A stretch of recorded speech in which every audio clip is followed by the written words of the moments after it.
Parabéns a Daniela, está o tempo. Passamos imediatamente a palavra, agradecemos a doutora Daniela Gomes Metelo, e passamos a palavra imediatamente ao senhor Dan Moshe Schneider, integrante da Coalizão Nacional Anti-Incineração. Repetimos que quem quiser fazer pergunta poderão colocar aí na ficha e depois encaminhar à mesa. Obrigado, Pedro. Agradeço à Comissão de Meio Ambiente e Desenvolvimento Sustentável pelo convite. Agradeço, cumprimento a mesa aqui presente. E vou vou seguir a orientação do deputado Jardim. Vou começar pelas conclusões. Nós estamos aqui falando de geração, trabalho e renda nesse eixo e dos desafios da implementação da Política Nacional de Resíduos Sólidos. A Política Nacional, ela nem bem nasceu, tem 2 aninhos de vida e já está sendo afrontada, já está sendo desrespeitada. Um novo modelo de cuidado com o lixo está sendo construído ao arrepio da lei, ao arrepio de 20 anos de discussão, ao arrepio da decisão de toda uma sociedade que optou por um caminho e está sendo feito um outro caminho, está se tomando um outro caminho. Então eu vou começar pelas conclusões. A primeira conclusão, que vai de encontro a uma conclusão que o BNDES teve a um seminário 2 anos atrás, que diz que qualquer coisa vale para cuidar do lixo. Aqui nós estamos dizendo o contrário, BNDES. Não vale qualquer coisa. A Política Nacional de Resíduos Sólidos, ela determina e condiciona as soluções técnicas que vão ser adotadas. A tecnologia não é neutra, ela beneficia uns e prejudica outros. Portanto, a solução tecnológica que decorre da Política Nacional de Resíduos Sólidos, ela foi discutida e votada e aprovada, está valendo. Não é qualquer solução tecnológica. Que solução técnica que decorre da Política Nacional de Resíduos Sólidos? É a coleta seletiva e a logística reversa com a triagem e reciclagem dos secos. É a coleta seletiva e compostagem ou biodigestão dos resíduos úmidos e ao encaminhamento dos rejeitos para o aterro. É esse o modelo simples que decorre dessa política. Esse conjunto de soluções, ele não é um qualquer conjunto, ele é o conjunto mais eficiente nas várias dimensões da gestão do lixo. Na dimensão social, na dimensão ambiental, na dimensão econômica, até mesmo na dimensão política, esse conjunto de soluções é o mais eficiente. Tese número 4. Esse conjunto de soluções é o que gera maior trabalho e renda. Existem outras rotas tecnológicas, mas essa é o que gera mais trabalho e mais renda.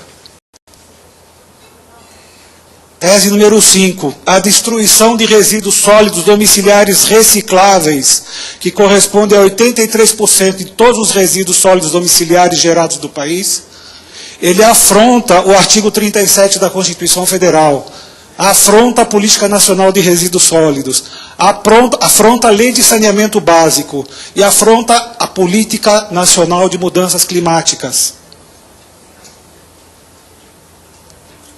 Tese número 6. A destruição de resíduos sólidos domiciliares recicláveis, que são 83% de todos os resíduos, elimina o trabalho e a renda de centenas de milhares de catadores ou trabalhadores, não necessariamente catadores.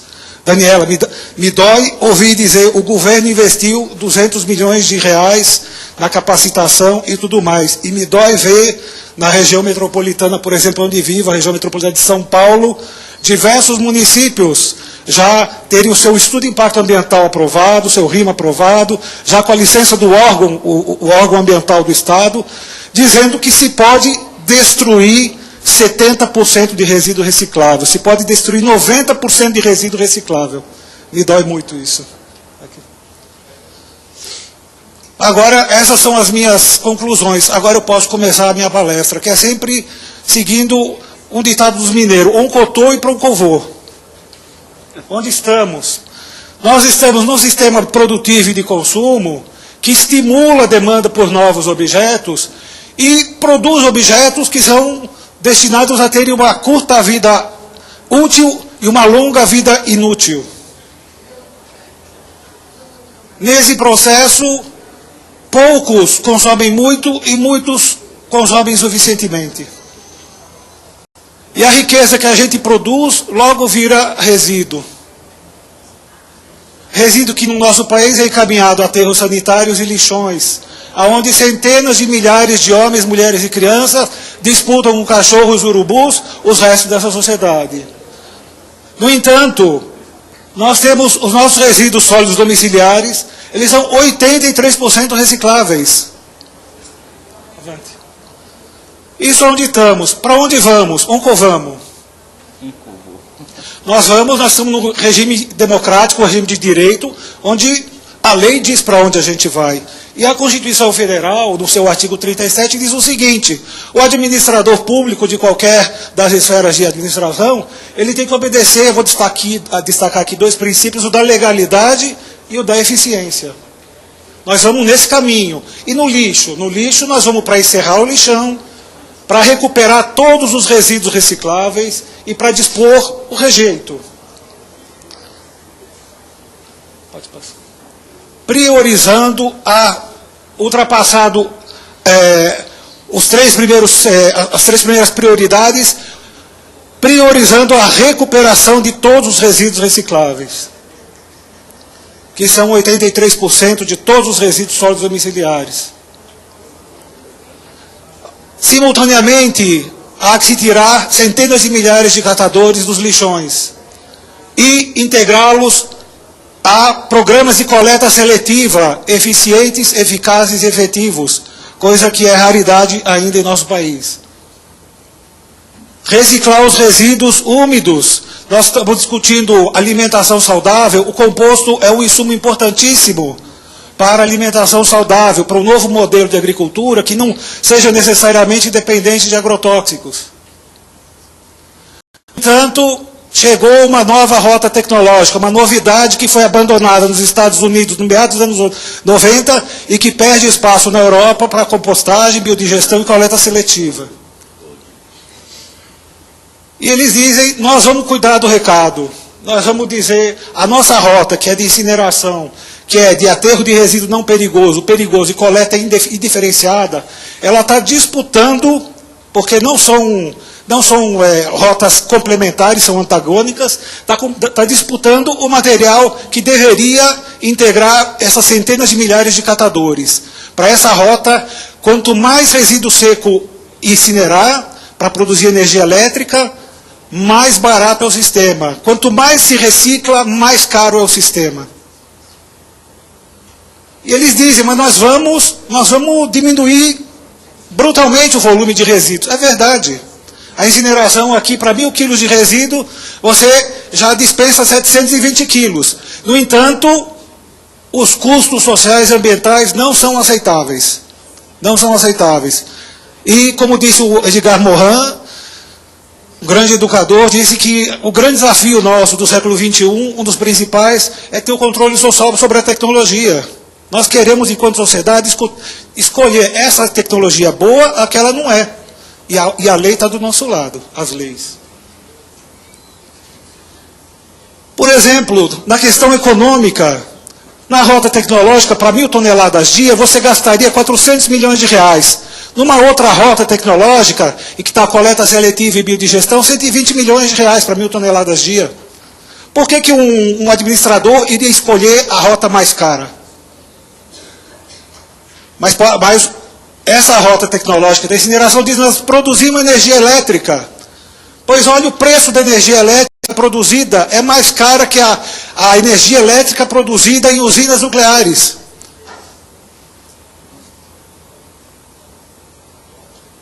Não é só o custo econômico, o custo sanitário e ambiental Na diretiva de 2000, que regra o uso de incineradores na Europa, está escrito lá que a incineração pode dar origem à emissão de poluentes do ar. Pode não, pode dar e dá.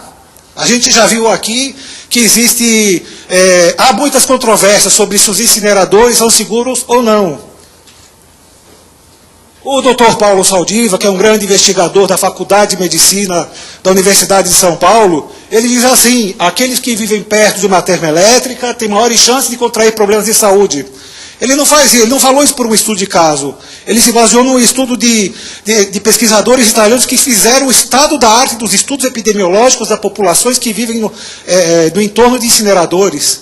Tem muito mais chance de contrair uma série de doenças. E talvez por causa disso, é uma tecnologia absolutamente impopular. No mundo inteiro, muitas pessoas brigam para que essa tecnologia não ocupe o lugar da reciclagem e da compostagem. Por outro lado, a rota tecnológica da reciclagem. Ela também reduz a massa, até mais que o incinerador. Só que o administrador público não pode ser preguiçoso, porque implantar programa de coleta seletiva é difícil mesmo. Mas agora tem recurso, agora tem lei, agora tem instrumento. E ela pode reduzir até 830 quilos em cada 1.000 quilos. E não produz rejeito perigoso. Quando vai comparar a produção de energia elétrica, pode dizer, como assim a compostagem, a coleta seletiva é melhor do ponto de vista de produção de energia? É sim, até 2 vezes mais. Você produz energia elétrica de biomassa, você evita de extrair recurso natural, evita de gastar energia. Quando se faz o balanço geral da energético, a rota da reciclagem é superior à rota da incineração. Quando se pensa na minimização dos gases de efeito estufa, a mesma coisa. 5 vezes mais a rota da reciclagem consegue diminuir, abater os gases de efeito estufa em comparação com a rota da reciclagem. E tema da nossa conversa aqui, desse eixo, o número de empregos gerados nessa rota é dezenas e até centenas de vezes superior à rota da reciclagem. Reciclar, compostar, ele gera trabalho e renda, economiza energia, poluição e dinheiro. Então, finalizando, apresentei as teses, apresentei as razões que fundamentam rapidamente essas teses, e aqui o que é que a gente faz com isso? O que é que faz com os municípios que estão construindo um modelo de gestão de resíduos antagônico à Política Nacional de Resíduos? Não tem outra forma a não ser mobilização. Não tem outra forma a não ser juntar forças com os promotores públicos de meio ambiente de todo o Brasil, que já se posicionaram contra a incineração. Não tem que fazer como foi feito em Maringá, onde a igreja, onde estudantes, onde a população em geral foram às ruas e fizeram o prefeito mudar de ideia. Em São José dos Campos aconteceu a mesma coisa. Aqui em Brasília houve uma suspensão, até não tenho notícias recentes, mas até onde eu sei, houve uma suspensão. O assunto não está liquidado aqui. Em outros lugares, o processo está andando. Se a gente quer de fato defender trabalho, renda e a melhor rota tecnológica, a gente tem que se posicionar e fazer valer a lei que a gente demorou 20 anos para produzir. Muito obrigado.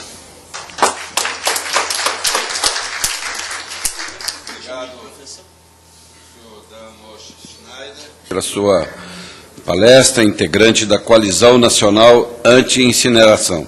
Passamos imediatamente a palavra ao senhor Rony Alves da Silva, por 15 minutos, representando o Movimento Nacional dos Catadores de Materiais Recicláveis.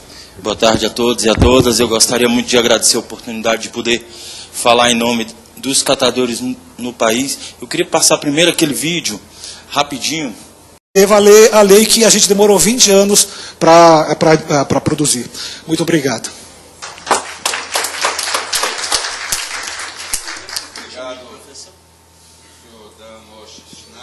Pela sua palestra, integrante da Coalizão Nacional Anti-Incineração. Passamos imediatamente a palavra ao senhor Rony Alves da Silva, por 15 minutos, representando o Movimento Nacional dos Catadores de Materiais Recicláveis. Boa tarde a todos e a todas. Eu gostaria muito de agradecer a oportunidade de poder falar em nome dos catadores no país, eu queria passar primeiro aquele vídeo, rapidinho, e porque muito se fala em catador e muita se aparece fotos, né? Foto do lixão, foto de criança, assim por diante. Mas vocês ainda não ouviram, né? E às vezes é tão frio a questão da foto ou da ação que as pessoas não percebem o quanto é difícil para nós. E aí eu queria trazer um vídeo, na realidade esse vídeo está no YouTube, mas eu queria passar só 3 minutinhos dele para não tomar muito tempo, tá certo?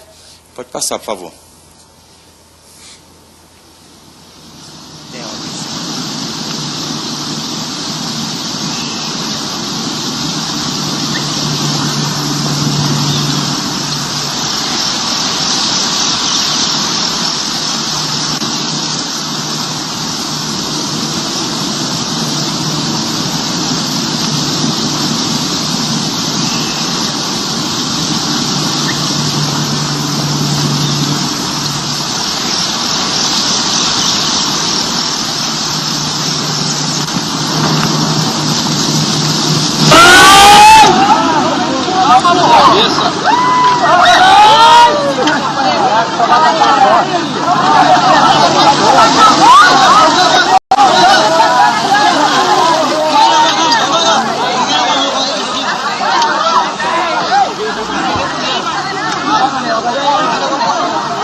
Eu queria pedir para vocês prestarem atenção numa coisa que o menininho marrento vai falar, certo?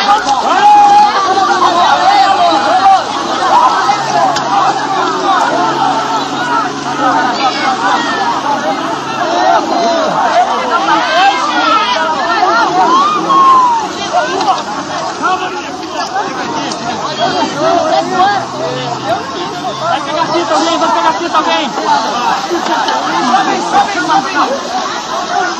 Desculpa.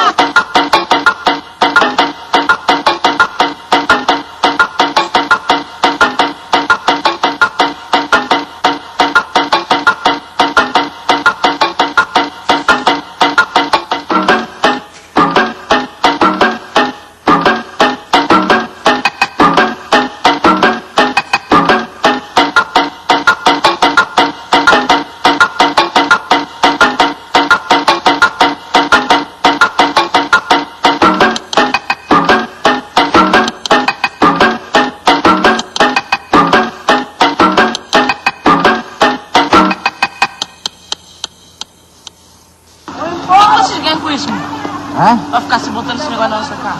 É pra mostrar como é a vida leal de vocês, para as pessoas verem como é que é. Sabe o que o senhor podia mostrar? Podia mostrar pro colo. Ô, Dentinho. Fala aí, você fala. Não, fala. Vocês entenderam o que ele falou? Vocês podiam mostrar esse vídeo pro colo. E o senhor?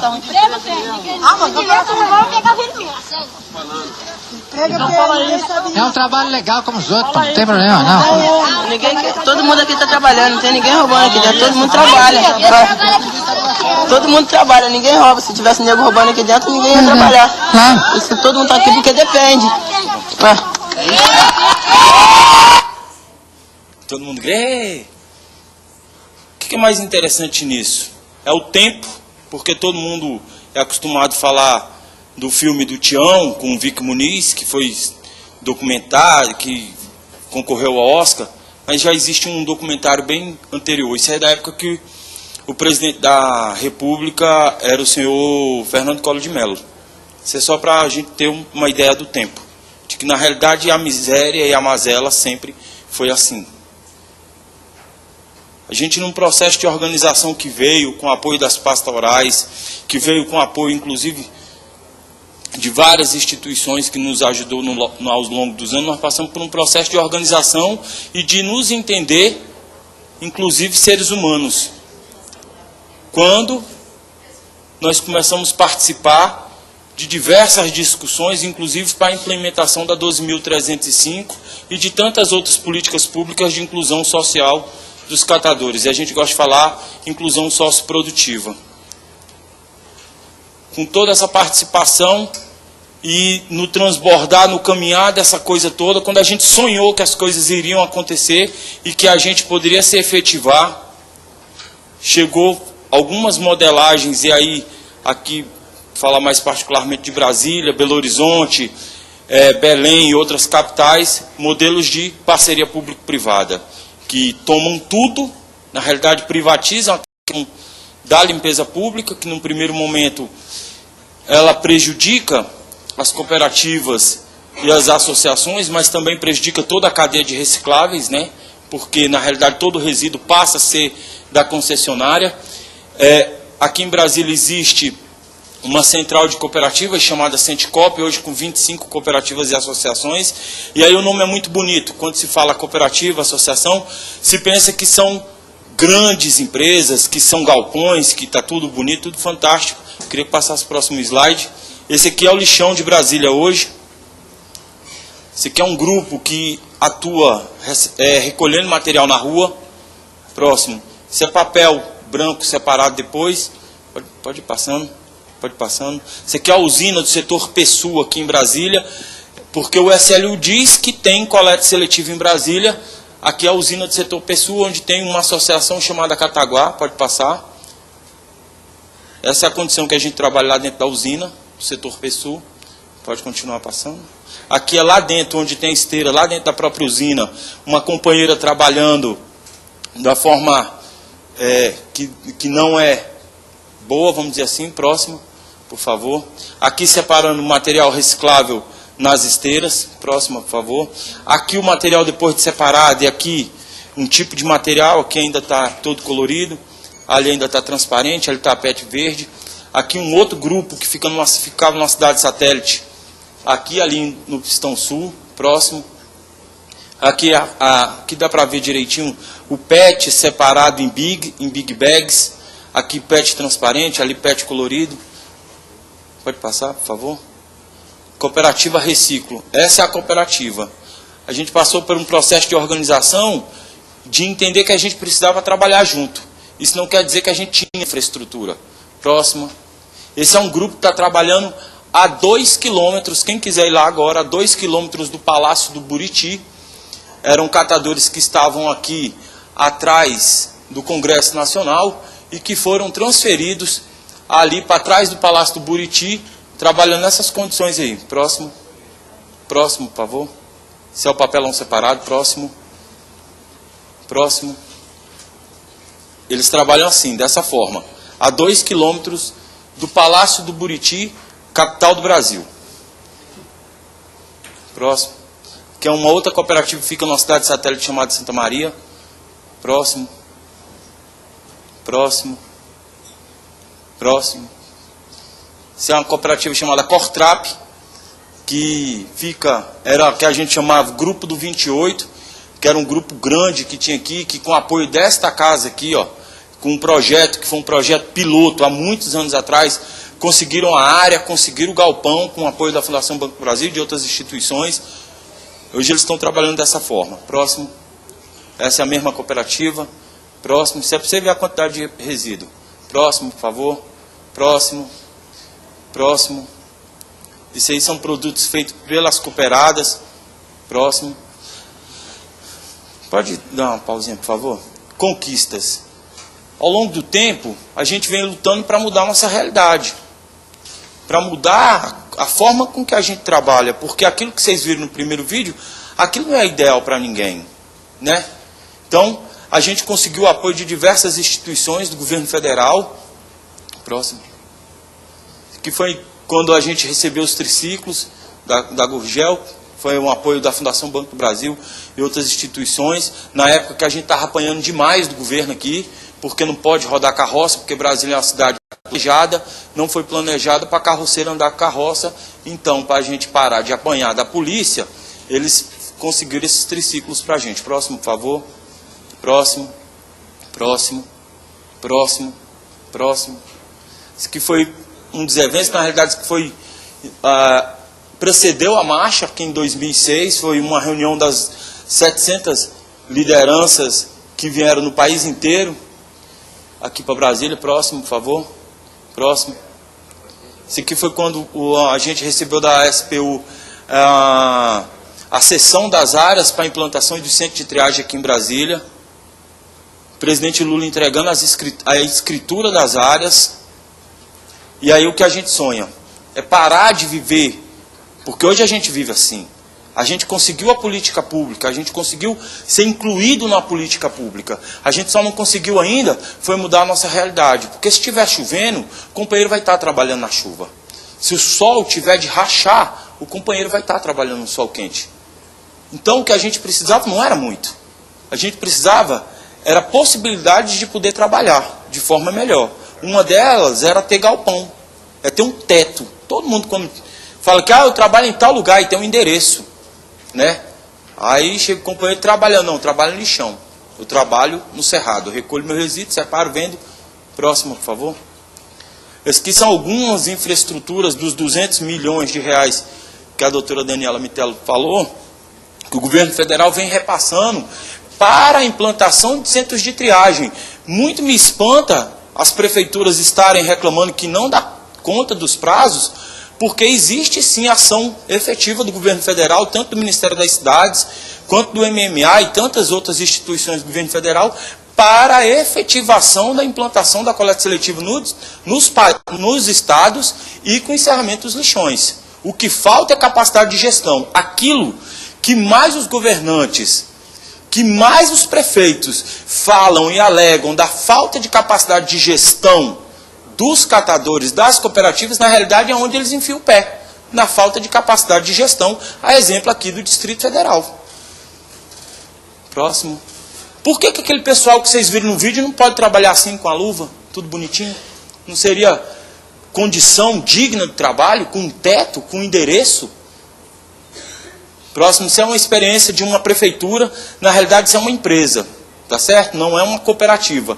Mas, todavia, entretanto, sobretudo, nada impede que a gente pudesse trabalhar dessa forma. Próxima, por favor. Próxima. Próxima. Bem, isso fala da questão do ciclo, dos materiais e assim por diante. O que eu queria deixar bem claro é que só não existe coleta seletiva, e o Dr. Diógenes, na mesa anterior, ele falou que não dão conta. A minha pergunta é, não dão conta ou não querem fazer? O que impede a implantação da coleta seletiva? Quais são os interesses de que se tenha um dos maiores aterros da América Latina na capital do país, com 2.500 catadores lá em cima? Existe uma lei desde 2004, aqui em Brasília, que precede a Política Nacional de Resíduos, que obriga a implantação da coleta seletiva, que obriga o encerramento das atividades no lixão, que se implante um aterro sanitário, mas mesmo com isso, mesmo com o Ministério Público entrando com várias ações para que se obrigue a implantação da lei, que obrigue o cumprimento da lei, mesmo assim, nada foi feito. Nada foi feito. O Dr. Diógenes, na mesa anterior, falou que era para ter se encerrado os lixões desde 1981, que na realidade um lixão é crime ambiental. E mesmo assim, na capital do país, nós temos um dos maiores lixões da América Latina. Muito foi feito pelo governo federal para que mude essa realidade, mas infelizmente nós, catadores de Brasília e de outros estados, nós estamos vivendo com um pesadelo nas costas, chamado PPP. O gestor público, o gestor da limpeza pública, ele não dá conta, ele não sabe, eu não sei, ou não quer fazer o que efetivamente era para ser feito. Brasília hoje gasta 390 milhões de reais por ano com limpeza pública, e aí a gente não sabe o porquê que não se implanta, porquê que se existe ainda essa mazela, e nada é feito. E aí chega e fala, a culpa é da Câmara, a culpa é do Senado, que fez uma lei e não deu prazo para a gente. Se a lei ficou tramitando 21 anos nas duas casas, por que não gastaram esse tempo para fazer aquilo que efetivamente é certo? É uma pergunta que eu deixo. Eu tenho uma pergunta aqui. Quero encerrar minha fala com uma pergunta. Se eu sou presidente de uma cooperativa e eu estou lá e acontece alguma coisa errada, teoricamente, grande possibilidade de eu ser o responsável por esse equívoco é meu. Ano passado, uma companheira morreu aqui em Brasília, esmagada por uma carreta. Uma carreta tombou em cima dela, enterrou 3 crianças com resíduo e ela foi esmagada pela carreta. A minha pergunta é de quem é a responsabilidade disso. Eu quero saber quem é o responsável por ela ter morrido esmagada pela carreta. E aí fala, não, mas é um caso, é uma exceção. Eu quero saber da outra, do ano atrasado, que os pneus da carreta patinaram em cima dela. Maria Amélia. De quem é a responsabilidade disso? Quem não fez ou deixou de fazer aquilo que era para ser feito? Por que que não se implantou coleta seletiva? Por que que nos últimos anos nada foi feito? Essa é a pergunta que eu deixo. Muito obrigado. Obrigado ao senhor Rony Alves da Silva, representante do Movimento Nacional dos Catadores de Materiais Recicláveis. São aqueles novos sujeitos da história do Brasil. De vez em quando surge uma categoria, né? A gente sabia sempre dos catadores que andavam escondidos. Hoje eles já têm um movimento, já tem personalidade, até jurídica. Então é um processo de participação brasileira. Antigamente a gente era invisível. Invisível, né? Olha, eu só gosto...